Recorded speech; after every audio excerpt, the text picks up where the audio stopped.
আমরা বাংলাদেশে আমরা বাংলাদেশ এটা মানে মানে দায়িত্ব পুরানাত গেলে দুধমা সমষ্টি এবার বটফা উপেন্দ্রনাথ ব্রহ্মজনক বড় জাতির ভাল চিন্তা কামনা কৰিছে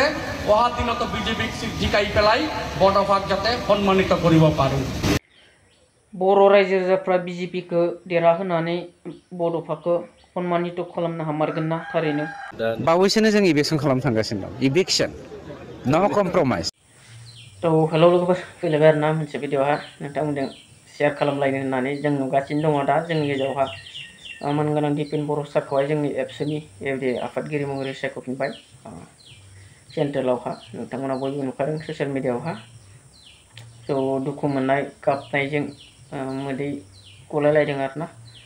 दिपेन बर' सारा आजिरा लानो सानदोंमोनबाबो दिनै मावफिननो गोनां जाबाय आरोना। दिनै बिथांनि बेबायदि पलिटिकेल लाइनाव थांनो नाजानाया एसे होबथाना दोनजानाय बादि जाहैबाय आरोना जोंनि नुनायावहा। बिथाङा बुंदोंमोन गोबां बाथ्राखौनो दिनै बारग'नायखौ नागिरदोंमोनबाबो दिनै लाफिननो गोनां जाबाय। मानसिफोरा मोजां मोनदों बिनि खामानि मावनायखौ बेखायनो बेखौनो होफिननो गोनां जाबाय जों आरोना। নিখিল বড়ো ছাত্ৰ সন্থাৰ 2025 পৰা 27লৈকে এটা নতুন কাৰ্যনিৰ্বাহক কমিটি গঠন কৰা হ'ল আৰু সকলো প্ৰতিনিধি সদস্য বা প্ৰতিনিধিসকলৰ সৰ্বসন্মতিক্ৰমে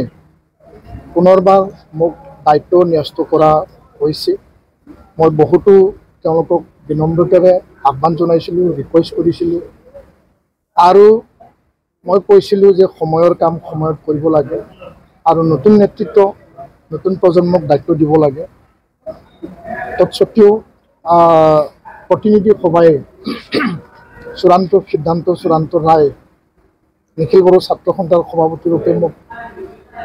দায়িত্ব অৰ্পণ কৰিছে। সাধাৰণ সম্পাদক ৰূপে ফণীন্দ্ৰ বসুমতাৰীক দায়িত্ব অৰ্পণ কৰিছে। উপসভাপতি আমাৰ খৰমদা ৱাৰী, আমাৰ উমেশ দৈমাৰী, সহকাৰী সাধাৰণ সম্পাদক দীনেশ ব্ৰহ্ম, স্পীকাৰ অবিন নাৰ্জাৰী আৰু আমাৰ 27 জনীয়া টীম। মই প্ৰতিনিধি সভাক ধন্যবাদ জনাইছোঁ, দুখেৰেও ধন্যবাদ জনাইছোঁ মই, কাৰণ জাতিটোৰ কাৰণে সকলোৱে আগুৱাই যাব লাগিব। শুভাকাংক্ষীসকলে মোক প্ৰশ্ন সোধে, মোৰ উপলব্ধি এইটোৱে কয় যে আচলতে আপুনি দায়িত্ব এৰিব বিচৰা নাই না সংগঠনে আপোনাক দায়িত্ব পৰা এৰি দিয়া নাই। এই কথাটো মই উত্তৰ দিবলৈ যাওঁ মনত দুখ লাগে আৰু এইটোৱে মই কৈছিলোঁ যে সময়ৰ কাম সময়ত কৰিব লাগে, নতুন নেতৃত্বক দায়িত্ব অৰ্পণ কৰিব লাগে। আৰু সদুশেষত মই মোৰ অন্তৰক সুধিছোঁ আৰু মই এইটোৱে শুনিলোঁ অন্তৰৰ পৰা, যি ধৰণে দেশতকৈ মামা ডাঙৰ নহয়, জাতিতকৈ ৰাজনীতি ডাঙৰ নহয় বা আন দিশ ডাঙৰ নহয়। যোনটো যোৱা 2.5 মাহ মোক লৈ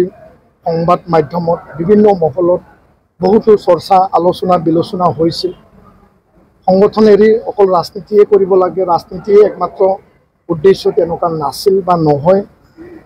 কিন্তু চৰ্চা থাকে সদায়, ভাল চৰ্চা বেয়া চৰ্চা সদায় থাকে। শুভাকাংক্ষীসকলে মোক বিচাৰিছিল আৰু অঞ্চলৰ ৰাইজে মোক বিচাৰিছিল সমাজখনৰ অঞ্চলখনৰ কাম কৰিবৰ কাৰণে, আৰু জিলাখনৰ ৰাইজে মোক বিচাৰিছিল, বিটিয়াৰবাসী ৰাইজে বিচাৰিছিল। এতিয়া মই জাতীয় সংগঠনত জাতিসত্তা জাতীয়তাবাদ আৰু জাতীয় স্বাভিমানক আগুৱাই নি উপেন ব্ৰহ্মৰ যি এটা আদৰ্শ জীয়াই থাকক, জীয়াই থাকিবলৈ দিয়ক, বিশ্বদেৱৰ বড়ো জাতিক এটা পূৰ্ণাংগ জাতি, উন্নত জাতি, এটা মহান জাতি হিচাপে উপেন ব্ৰহ্মৰ যি এটা সপোন যি বাস্তৱত ৰূপায়িত কৰিব লাগে, তাৰ কাৰণে মই নিষ্ঠা সহকাৰে কাম কৰি যাম, যিহেতু মোক দায়িত্ব অৰ্পণ কৰিছোঁ। दिनै दिपेन बर'आ बुंदों ओनसोलनि मानसिफ्रा बा डिस्ट्रिक्टनि मानसिफ्रा बिटिआर ओनसोलनि मानसिफ्रा दिनै बेखौ राजखान्थियाव हाबजानायखौ लुगैदोंमोन। बे बाथ्राखौ बियो बुंदोंमोन आरोना, रायजोनि समाजनि खामानि मावनो थाखाय राजखान्थियाव हाबनानै मावजानो लुगैदोंमोन। नाथाय आं बेखौसो बुंनो सानदों दिनैनि बे समावहाय, नोंखौ जे मानसिफोरा सायख'बाय दिनै फिन एबसुनि आफादगिरि महरै बिथांमोना नोंखौ बेयाव थानानै खामानि मावजानायखौ लुगैदों आरोना। नोंनि खामानि मावनायखौ मोजां मोननानै नोंखौ बेयावनो लाखिफिननाय जादों, नोंखौ राजखान्थियाव एगारनो सानाखै। आरो बेजों लोगोसे आं खावलायदों एबाराव नोंथांमोना बबेबा मोनसे हान्जानि लागै भट बिनो नांलिया आरोना एबारनिफ्राय, नङाब्ला बर' रायजो राजाफ्रा कनफिउस जागोन आरोना, नोंसिनि सायाव फोथायनो गोब्राब जागोन। थांनाय समाव नोंसोरो बिदि MP इलेक्शनाव भट बिनानै होबाय रायजो राजाफ्रा गोदाव सोराव जानानै माखासेफ्रा बिजों थांबाय माखासे बैजों थांबाय आरो देरहा होबायबो नोंसोरनि खावलायनाय बादियै नाथाय दिनै मा जानानै दङ खामानिफ्रा ना नोंथांमोना दिनै फिननायबो होनो हायाखै ना नोंसोरनि बुंनाय बाथ्रा बादियै बिटिआरनि मावफुंनाय खामानिफोरखौ दिनै बिथांमोना मावनानै होआखै नोंसोरनि बाथ्रा खोनासङाखैयानो बेजोंनो लोगोसे नोंथांमोना राजखान्थियाव थानाय लोगो लोगोनो बर'आ खावनै जाखागोनखा आरोना नोंसोरखौ मोजां मोननाया खावसे पार्टिजों थाखागोन मोनसेया गुबुनजों थांगोन जुदि नोंसोर गेजेराव थानानै खामानि मावोब्ला नोंसोरनि हामजानाय बायदि रायजो राजाफ्रा मा खालामगोन सायख'नानै लागोन आरो गावनि गोसो बादि भट होनानै सरकारखौ सायख'गोन बे मोनसे ना बेजोंनो लोगोसे दिनै आंनि खोनानायाव कार्बि आंलंआव आंनि लोगोफोर दङ बिथांमोना बुंदों कार्बि आंलंहा काउन्सिल दङ बिथांमोना काउन्सिलनि गेजेरजों साख्रि होनो हानाय गोहोआ बिथांमोननियाव दायो गैलिया बे बाथ्राखौ बुंदों आरोना दिनै जोंनि बिटिआरआव बिटिसिआवबो बेबायदि जाथाया जाबाय नामा आं एसे साननानै एसे मोनदांदों आरोना जोंनि गेजेरावबो जों दिनैनि दिनाव थार्द ग्रेड आरो फर्थ ग्रेडनि साख्रिखौ जोंनि बिटिआरआव इन्टारभिउ लानाय नुवाखै बा साख्रियाव थिसननायखौ नुनो मोनाखै बेबायदि जादों नामा जोंनि गोहोआ दिनै आसामजों लांफिनजाजोब्बाय नामा बिजेपिजों ना बिजेपिया हाबनानै मा गासै जायगायावबो गोहोखौ सेनानै गावसोरनि आवथायाव लाजोबनो नागिरदों आरोना जोंनियाव दिनै बे एखे खामानिखौनो मावनो नागिरदों नोंथांमोना भिडिअखौ नायलां आरोना दिनै बेयावहाय अरुप कुमार देआ मा बाथ्राफोर फोरमायदों ना बिथांनि बाथ्राखौ खोनासंलांबा नोंथांमोना बुजिगोन आरोना बिजेपिया दिनै माबायदि खालामनो नागिरदों जोंनि बिटिसिखौहाय नोंथांमोना भिडिअखौ नायलांदो आरोना अब्लानो बुजिगोन स्पष्ट फैगौ सम बिटिसिआव बिजेपिया बांद्राय फाव लानानै सासन खालायगोन ओंखायनो नोंथांमोना दिनैनिफ्राय प्रचार खालाय पाब्लिसिटि खालाय आरो जयनिं कार्यसूचि खालामबाय थादो difference between UPPL and BPF 15 বছর বিপিএফ শাসন কৰিলে 5 বছর ট্ৰেক্টৰে শাসন কৰিলে তেখেতসকলৰ এতিয়াও এটা কাৰ্যালয় নাই যদি পাৰ্টিৰ কোনো পাৰ্মানেণ্ট ঘৰেই নাই তেনেহ'লে সেই পাৰ্টিৰ কি ভেলু আছে আজি 5টা জিলাত বিজেপি চাব কিমান ডাঙৰ ডাঙৰ কাৰ্যালয় হৈছে মানে কি বিজেপি সিৰিয়াছভাৱে লৈছে আজি ডিষ্ট্ৰিক্ট পাৰ্মানেণ্ট কাৰ্যালয়ই নাই বিপিএফৰ আজি ডিষ্ট্রিক্ট পার্মানেন্ট কার্যালয় ইউপিপিএলরও নাই দুধমা সমষ্টি এবার বটফা উপেন্দ্রনাথ ব্রহ্ম যেনেক বড় জাতির ভাল চিন্তা কামনা করেছে অহা দিনত বিজেপিক জিকাই পেলাই বটফাক যাতে সন্মানিত কৰিব পাৰো বটফাৰ যে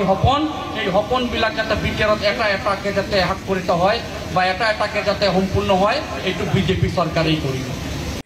रायजोफोर खोनाबायना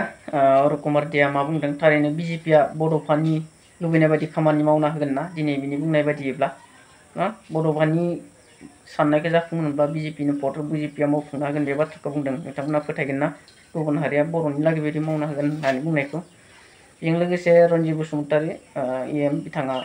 मुनमुन ब्रह्मनि सायाव बेबायदि 3,000 बिगा हानिबो बांसिन लानाय इभिकसन खालामनायनि बाथ्रा बुंदों भिडिअ मालानि मिथिया आं दिनै बेखौ लाबोनाय जाबाय आरोना आंनि भिडिअहा जेहाखौ इभिकसन खालामनायनि बाथ्रा बुंदों इभिकसन खालाम आरो बेखौ गैयि मानसिफोरनो राननानै हो हायोब्ला हाखौ बेजोंनो लोगोसे रामदेबनो जे हाखौ होदों बेखौबो लाफिन इभिकसन खालामनानै बा सरकारनिफ्राय गोहो बाहायनानै आरो गैयिफोरनो राननानै हो बेफोर खामानिखौ मावनो गोनां बे सरकारनि दायथ'खा आरोना रायजोफोर मुनमुननि बिफानि नामाव बिफा नङा बिबथै आरो बिथांनि परियालनि नामाव 3,000 बिगा रिजार्भ फरेस्टआवहाय रिजार्भ फरेस्ट हाग्राखौ दानानै साहा बागान बानायदों 5 पैसा दिनैसिम गभर्नमेन्टनि रेभिनिउ होआखै गतिके बिथांमोना गाव गाव रिजार्भ फरेस्टखौ सिफायनानै डिस्ट्रय खालामनो हागौ खिन्थु समाजखौ दानो नागिरनायाव बिथांमोना दिनै हेफाजाब होनो